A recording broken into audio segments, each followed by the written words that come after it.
ఇంకా గొప్పగా చెప్తాను మీకు. భారతదేశంలో బీజేపీ పార్టీ పెట్టారు.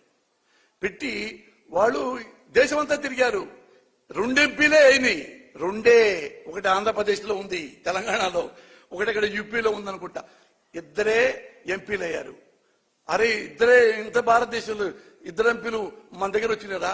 మిగతా ఎప్పుడు రావాలి ఎందులో మనకని చెప్పి బీజేపీ పార్టీని మూసుకొని ఎవడి దారి ఇంటికి వెళ్ళిపోతే ఈ రోజు ప్రపంచంలో అత్యుత్తమైన శక్తి ఉన్న పార్టీ బీజేపీ అయ్యేది కాదు.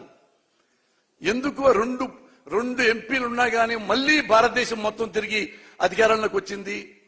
వాళ్లలో ఉన్న సిన్సియారిటీ, వాజ్పేయిలో ఉన్న సిన్సియారిటీ, అద్వానీలో ఉన్న సిన్సియారిటీ, నిజాయితీ, దేశభక్తి, దేశం పట్ల ప్రేమ, ఈ మొత్తం ఏవి మనోడికి చిరంజీవికి లేవు. ఆత్మే పైసా డాష్ డాష్ డాష్. 18 కనీసం 5 ఏళ్ల పాటన్నా ఆడ కూర్చున్నాడా? ప్రతిపక్ష స్థానంలో కూర్చుంటే ఆయన కూడా నెక్స్ట్ మళ్ళీ వచ్చేయి కదా. అంటే ఇది బిజినెస్ అన్నమాట చిరంజీవి గారికి. సినిమా కూడా ఇంతే, డబ్బులు ఇస్తే చేద్దాం, ఈ పోతే వెళ్దాం. ఇక్కడంతే ప్రజలు మనకి ముఖ్యమంత్రి అయితే ఆ సీట్లో కూర్చుందాం, ఎంజాయ్ చేద్దాం, ఓట్లు అయిపోతే వెళ్ళిపోతాం. మనకెందుకు 5 ఏళ్ళు ఖాళీగా ఉంటాం? 5 ఏళ్ళు బోరు పద్దాక. ప్రతిపక్షాలు ఉంటే ఆ అధికార పక్షాలు ఉంటే లెక్క వేరు కదా అని ఏం చేశాడు? 18 మంది ఎమ్మెల్యేలు అమ్మేసుకున్నాడు. మీ దాన్ని మేము పొమ్మన్నారు. అంతకుముందు ఏమన్నాడు ఒకప్పుడు, ఏంటి చాలా పిచ్చి పిచ్చిగా మాట్లాడుతున్నాం, చాలా మంది మా 18 మంది ఎమ్మెల్యేలు అమ్ముడు పోవడానికి వాళ్ళు ఏమన్నా కోడి పిల్లలు కాదు, పులి పిల్లలు అన్న 2-3 నెలలు కూడా అలా ఎమ్మటి ఇచ్చిపారు నూగాడు. ఆయన అసలు ప్రజారాజ్యం పార్టీ ఆపేసి ప్రజారాజ్యం కాంగ్రెస్ లో గెలిపాడు. ఈయన కాంగ్రెస్ మెంబర్ అయ్యాడు. దానికి బహుమతిగా తులసిగా ఇచ్చారు, రాజ్యసభ ఇచ్చారు, సహాయ మంత్రి ఇచ్చాడు, అవన్నీ చేశాడు. మరి అక్కడన్నా ఉన్నాడా? ఆ టైం అయిపోయింది. రాజ్యసభ మళ్ళీ ఇస్తారో లేదో, సహాయ మంత్రి మళ్ళీ ఇస్తారో లేదో, ఇచ్చేట్లేదే, వద్దు. మళ్ళీ అక్కడి నుంచి కూడా చెప్పైపోయాడు, వద్దే నాకు రాజకీయం వద్దయా, సినిమాలు చేసుకుంటున్నాడు. గుడ్, వెరీ గుడ్, తప్పలేదు. తన తప్పితే తెలుసుకున్నాడు. సినిమాల్లో బ్రహ్మాండం చేసుకోవచ్చు. మళ్ళీ దేనికి ఇప్పుడు మళ్ళా రాజకీయాల్లోకి? నాకు తెలియట్లేదే. ఇందా మీరు క్వశ్చన్ వేశారు, మీకేం అర్థమవుతుందా చిరంజీవి గారి స్ట్రాటజీ? ఎవరన్నా అసలు జీవితంలో చిరంజీవి గారు ప్రజల దగ్గరికి వెళ్ళొచ్చా? ప్రజల గురించి మెన్షన్ చేయొచ్చా? మా తమ్ముడికి ఓటేయండి, వాడు బాగా చేస్తాడు అంటే నువ్వు బాగా చేయవా? అందుకని నీకు వద్దా? మీ తమ్ముడు బాగా చేస్తాడా? అదనే చెప్పు. నేను వెనుపోటు పొడిచాను ప్రజలకి, ముఖ్యంగా కాపు సోదరులకి. ఎంతమంది కాపులు తెలుసా? నేను అక్కడే ఉన్నా ప్రజారాజ్యంలో. నాకు కూడా ఎమ్మెల్యే టికెట్ ఇచ్చారు కదా, ఎమ్మెల్యే టికెట్. అప్పుడు ఉద్యోగాలు మానేసి ఆయన దగ్గర ఉన్నారు.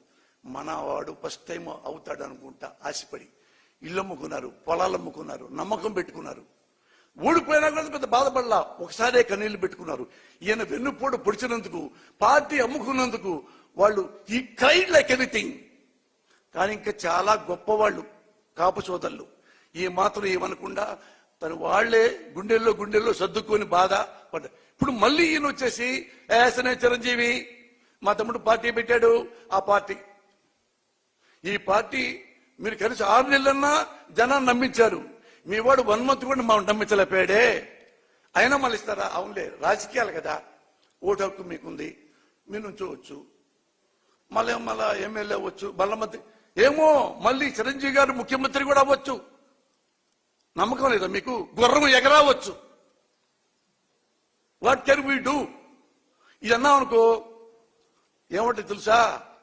ఎమ్మటే తిట్లు, లమ్ డ.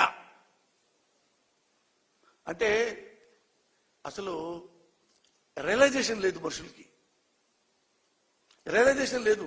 అరే ఒక తప్పు చేశామే, ఐ డిడ్ మిస్టేకే, అన్బేరబుల్ మిస్టేకే, మనం రిపీట్ అవుతామే, లేదు. రియలైజేషన్ లేదు. అన్నవాడిని డిమారలైజేషన్ చేస్తాడు. వీడు మన క్వశ్చన్ చేస్తాడా? చేస్తా. ఎందుకంటే నేను ఓటర్ని, ఈ దేశంలో ఒక పౌరుణ్ణి, ఓటకు ఉన్నవాడిని, మంచి నాయకుడు కావాలనుకునేవాడిని. వీడు మంచి నాయకుడు కాకపోతే నేను వద్దనుకునేవాడిని. నాలాంటి వాడికి ఈ సమాధానం చెప్పగలిగితే మీరు ఎక్కడైనా బతకగలరు. ఎందుకు చెప్పరు?